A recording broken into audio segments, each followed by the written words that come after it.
занимать. Ну, собственно, произошел факт цензуры. Если ты помнишь, я у себя разместила на своей личной Facebook-странице документ вот этот фирме, зарегистрированный на вечерку, со своими такими довольно эмоциональными оценками, что вот там неужели там у всех такая фирмочка, и каждому по 500. Ну, в общем, там были какие-то мои личные эмоции Ну, это высказаны. каждому по 500, да?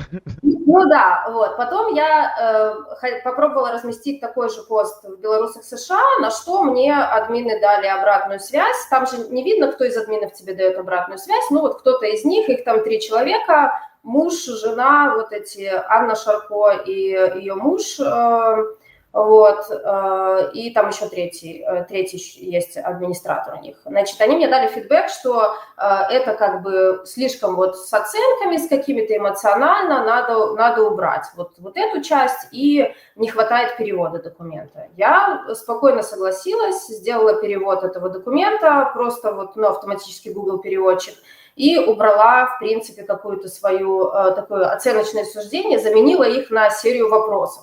Ну, то есть вот он документ, вот какие вопросы мы можем, исходя из этого документа, спросить у офиса. Если, ну, и как бы в конце у меня было обращение к белорусам США, может быть, вы хотите какие-то еще вопросы свои добавить, или что-то вам кажется, что не нужно спрашивать, может, вообще никаких вопросов нет. Ну, то есть такой как бы призыв к диалогу. Мне опять пришел фидбэк, что, значит, нет, это все там какие-то опять непонятные оценочные суждения, вот, надо сделать вообще без них.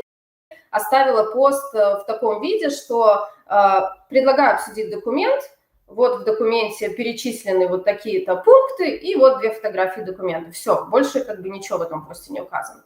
И его одобрил админ, буквально там минут 5 он провисел в белорусах США, вот, и я смотрю, он пропал снова. Я админа спрашиваю, почему пропал пост. Ответа никакого не приходит. Вот, я написала в личное сообщение там 2 админам, вот как раз этим, которые муж и жена. Вот, почему не приходит никакой ответ, никакое сообщение, никакая обратная связь, просто пост как бы отменен. И, в общем, значит, провисел этот пост, на следующее утро уже в личку мне пишет этот администратор, что, мол, пост я не буду одобрять, потому что это голословные утверждения, хотя утверждений уже никаких в посте на тот момент не было, потому что это должно быть верифицировано какими-то СМИ, например, Радио Свобода, что меня очень повеселило. То есть то, что верифицировано Радио Свобода, это более надежный источник, чем первый источник, там, литовский реестр этого документа. Да, кстати, у меня на литовский реестр тоже была ссылка в этом посте.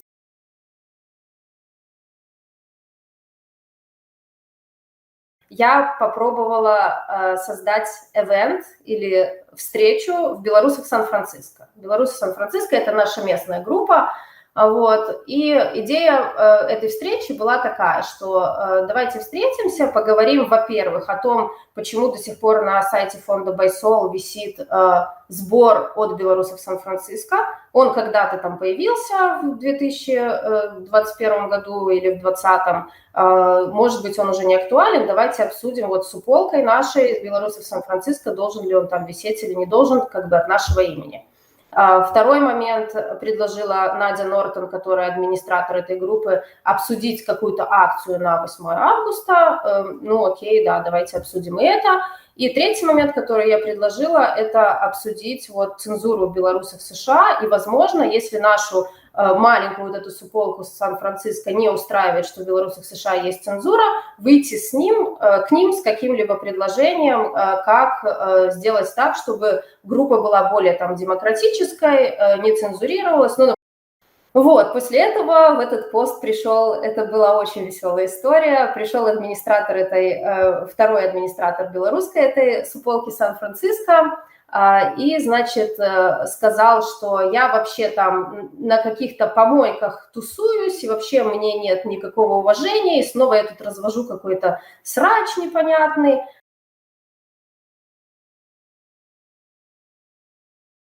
Здесь нужно было прозрачно сразу делать все. То есть начиная от финансов и начиная от того, когда он хочет или планирует открыть какую-то компанию, или у него уже есть, тем более, открытые на момент прихода в это демократическое движение, просто об этом сообщить, рассказывать, для чего это, что это и как это делается. Вот. Ну, не говоря уже там про аудит и постоянные отчеты. То же самое с прозрачностью принятия решений. Только сейчас стали говорить о том, что о чем там Тихановская говорит на встречах с тем, а как вообще люди эти все попали в офис.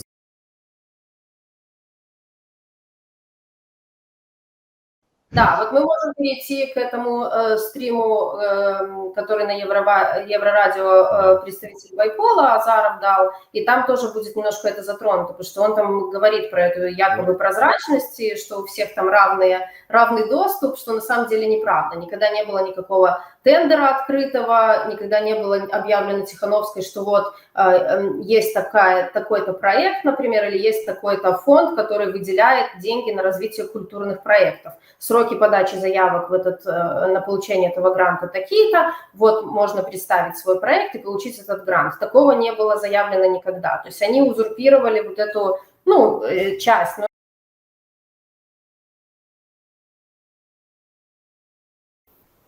То есть смотри, что здесь делает Азаров? Он, во-первых, подтверждает факт, что они проверяют или верифицируют этих студентов, да, что у них есть возможности это делать. Что у них есть базы.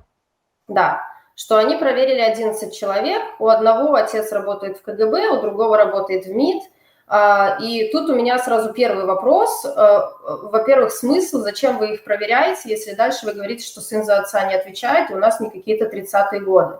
И тут же у меня хотелось бы спросить у всех Байпол сотрудников, а где работали вы сами и где работают ваши родственники?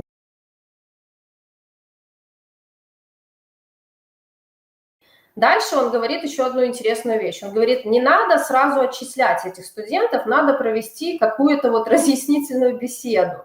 Вот, то есть, я уже не буду вдаваться в подробности, что такое разъяснительные беседы в какой-то оперативно-розыскной деятельности, да, но он понимает, по крайней мере, и владеет навыками, что с людьми нужно работать, и что их нужно стараться привлечь на свою сторону, или заставить их работать на своей стороне там, путем шантажа или еще каких-то вещей.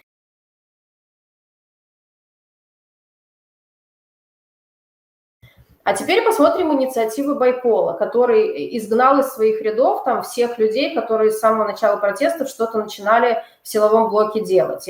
Вот год назад появилось видео у Байпола, называется «Что будет после победы над режимом Лукашенко? План Перемога, разъяснение Байпола». Значит, что они там провозглашают в этом видео? Они провозглашают привлечение всех должностных лиц к ответственности, но только не тех, кого мы думаем, да, не пособников Лукашенко, а тех, кто, на взгляд КГБ, представляет угрозу стране. То есть сейчас мы создали план Перемога, в который мы соберем данные всех людей, которые против режима, среди них, наверное, будут должностные лица, и вот они будут нести какую-то ответственность. Проверка белорусов в Польше. Опять же, тут вы смогли проверить, у вас хватило ресурсов, да. Участвовал ли он в подавлении, они его начинают отбеливать, хотя говорят, что у них расследование не закончилось, но информация о нем уже везде распространилась, и им приходится сейчас как-то оправдываться.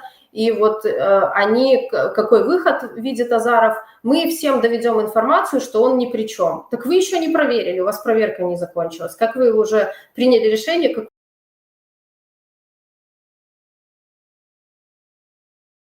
И не нужно тут кривляться, Азаров, и говорить, что Тихановской равный доступ к каким-то ресурсам, и вот каждый белорус тоже так может. Нет, совершенно не так.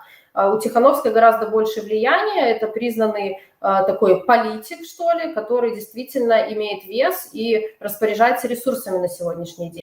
Она нигде не анонсирует, что вот есть такие гранты, никак они не создали, хотя еще когда начиналось все это в 2020 году, и я была в составе НАО, я им показывала, какой есть классный ресурс в Украине, он и в Телеграме, и там, то есть у них по многим медиаканалам, где просто пишут о том, что вот список грантов, вот там сроки подачи, если вам нужна помощь подать, обращайтесь туда-то, то есть сделайте такое для белорусов, чтобы действительно люди честно могли подаваться и искать, где им найти поддержку на их инициативы. Никогда, ни разу, нигде они не сказали, что вот есть доступ к средствам, и, пожалуйста, вы, люди, можете честно участвовать в этом конкурсе. Сказать, да, то есть есть прямое доказательство, прямое, даже не косвенное. Люди жертвуют деньги в Байсол. Вы можете посмотреть, сколько было собрано средств на Байсол. Посмотреть юридическое лицо. Вы же отправляли этому юридическому лицу. Вам сказали, что вы этому юридическому лицу отправляете. Правильно? Правильно. И посмотреть отчет в открытой налоговой по именно Байсолу. Куда все остальные деньги ушли? Ушли они Васе Пупкину, там еще кому-то, на 10 предприятий они там их распихивали и так далее и тому подобное. Вы отправляли деньги Байсолу, но они там не появились. Вот это реальность.